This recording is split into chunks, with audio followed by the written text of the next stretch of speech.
بسم اللہ الرحمن الرحیم وبشر الذین آمنوا وعملوا الصالحات۔ اے اللہ کے نبی علیہ الصلوۃ والسلام، آپ انہیں خوشخبری دے دیجئے جو آپ کی بات مان لیتے ہیں، یعنی کہ جو آپ پر ایمان لے آتے ہیں اور جو نیک عمل کرتے ہیں۔ ان لہم جنت تجری من تحتها الانہار، ان کے لیے نعمت کے باغ ہیں جن کے نیچے نہریں بہہ رہی ہیں۔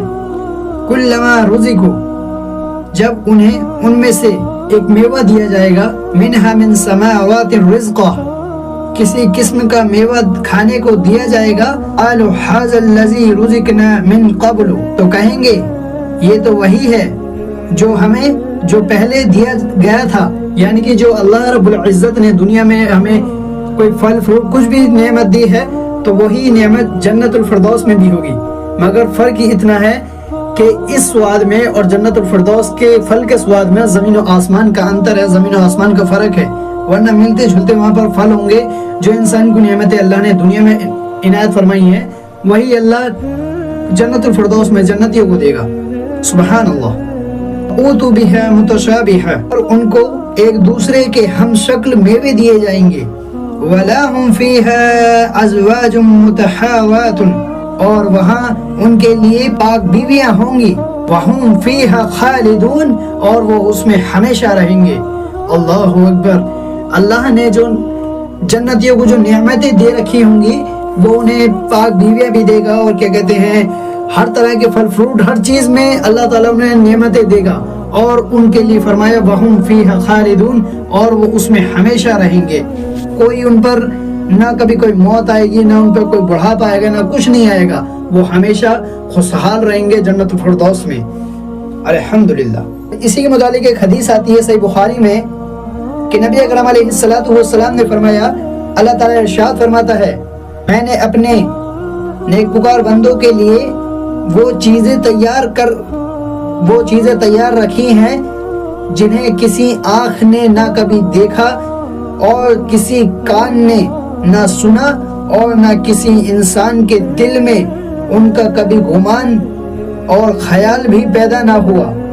اللہ کی ان نعمتوں سے جانکاری اور گواہی اور آگاہی تو الگ رہی، ان کا کسی کو گمان اور خیال بھی پیدا نہیں ہوا، پھر بھی نبی کریم صلی اللہ علیہ وسلم نے اس آیت کی تلاوت کی کہ اس لیے کسی مومن کو معلوم نہیں جو سامان آنکھوں کی ٹھنڈک کا جنت میں ان کے لیے چھپا کر رکھا گیا ہے، یہ بدلہ ہے ان کے نیک عملوں کا دنیا میں کرتے رہے۔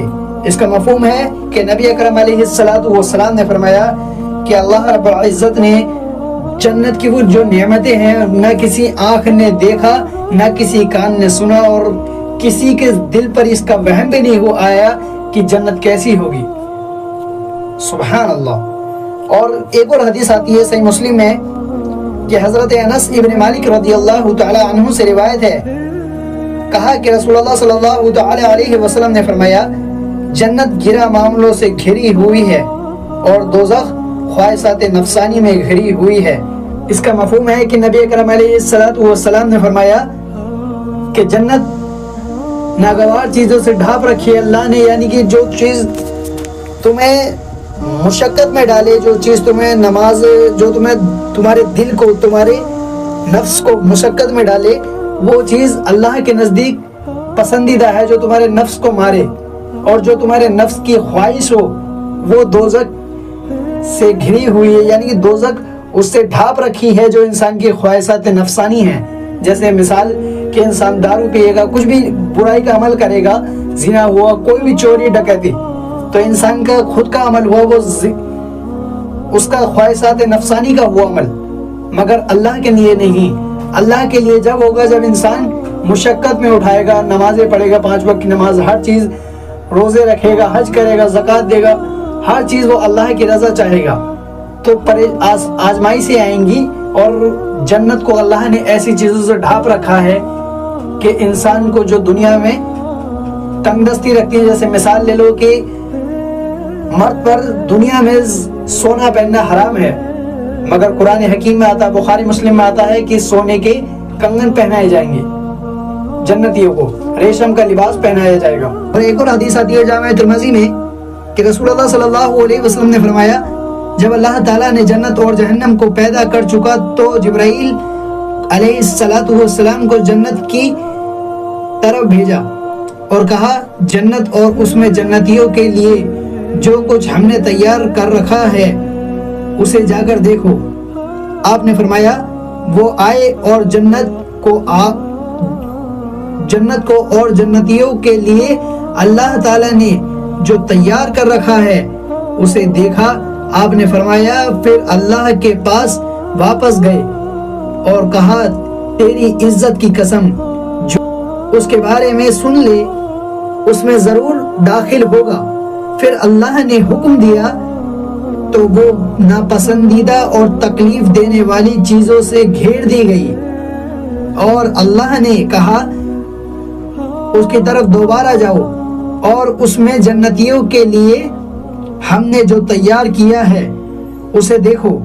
آپ نے فرمایا جبرائیل علیہ السلام جنت کی طرف دوبارہ گئے تو وہ ناپسندیدہ اور تکلیف دینے والی چیزوں سے گھری ہوئی تھی، چنانچہ وہ اللہ تعالیٰ کے پاس لوٹ کر آئے اور کہا مجھے اندیشہ ہے کہ اس میں کوئی داخل ہی نہیں ہوگا۔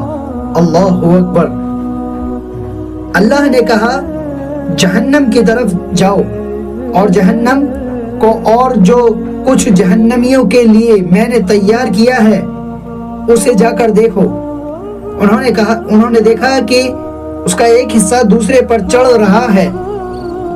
وہ اللہ کے پاس آئے اور کہا تیری عزت کی قسم اس کے بارے میں جو بھی سن لے اس میں داخل نہیں ہوگا۔ پھر اللہ نے حکم دیا تو وہ خواہشات نفسانی کی جو انسان کے خود کے عمل ہوتے ہیں، جو اس کا نفس کہتا ہے، وہ ان چیزوں سے گھیر دی گئی جہنم۔ اللہ تعالیٰ نے کہا اس کی طرف دوبارہ جاؤ۔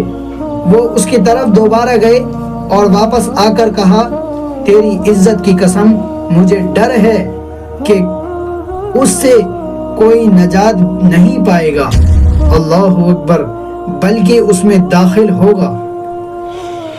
اللہ ہم سب کو جہنم کے عذاب سے بچائے اور جنت کی جو نعمتیں ہیں اور جنت میں ہمارا داخلہ نصیب عطا فرمائے اور ہمیں اہدنا الصراط المستقیم پر چلنے کی توفیق عطا فرمائے اور ہمیں سب مسلمان بھائیوں کو ایمان پر خاتمہ نصیب فرمائے، آمین، اللہم آمین۔ السلام علیکم ورحمۃ اللہ۔